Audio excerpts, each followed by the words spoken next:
Reacting to Pakistan Prime Minister Nawaz Sharif's comments on Kashmir in his UN General Assembly speech, India on Wednesday asked Islamabad to de-terrorize Pakistan instead of asking for demilitarizing Kashmir.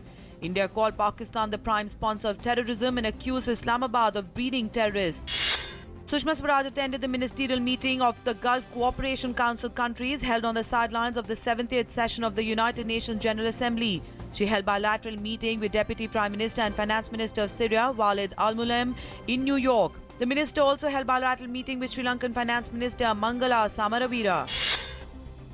BJP will release its vision document for the Bihar Assembly elections today. According to the party, the vision document will focus on women empowerment, education, jobs to youth and infrastructure development.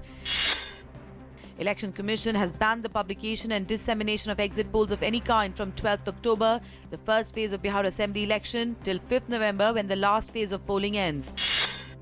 Prime Minister Narendra Modi on Wednesday held a video conference with the chief secretaries of various states to review the progress of major projects. The interaction happened on the Pragati platform. During the meet, Prime Minister reviewed the progress of key infrastructure projects in railway, metro rail, coal and iron ore mining, road, power and aviation sectors spread over several states. 9 years after the 11 July 2006 serial blast on Mumbai local trains, 5 persons were sentenced to death while 7 others were given life term by a special court. The prosecution had demanded death penalty for 8 of the 12 convicts. The court awarded death sentence on 4 stringent counts of spreading terror, organized crime, criminal conspiracy and murder.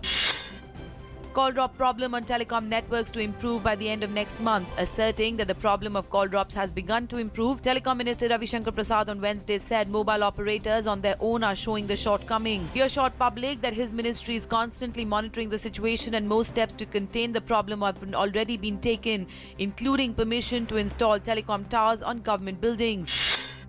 With $31 billion of foreign capital inflows, India has surpassed China and the US to take the pole position in attracting largest FDI in the first half of 2015. According to the report published in the Financial Times, India grabs investment league pole position.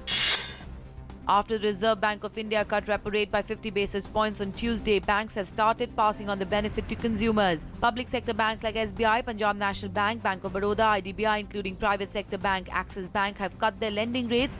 The country's largest bank, State Bank of India, has cut its lending rate by 0.4% to 9.3%. The heads of HDFC Bank and ICICI Bank have said they will follow suit.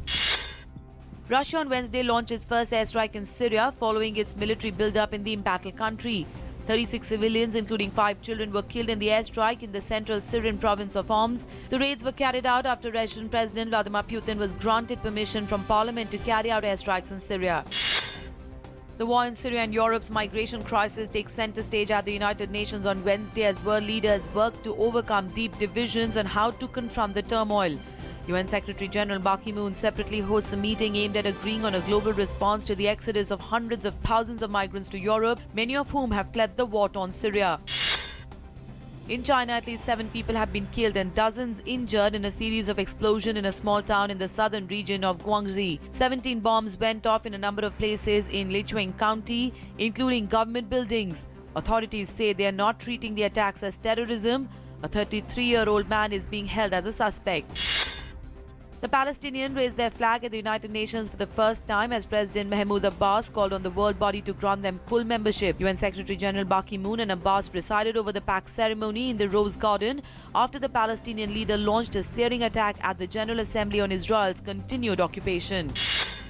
West Indies will not take part in the 2017 Champions Trophy after Pakistan pipped them to the 8th place in the International Cricket Council's one-day rankings at the 30th September cut-off. Only the top 8 teams on that date will compete in the tournament, as well as Pakistan, Australia, India, South Africa, New Zealand, Sri Lanka and Bangladesh will join hosts England. Bangladesh, who were last involved in the event in 2006, made sure of their place by beating South Africa in July.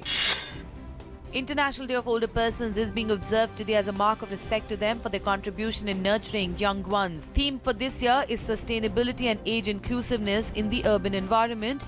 Almost 700 million people worldwide are now over the age of 60.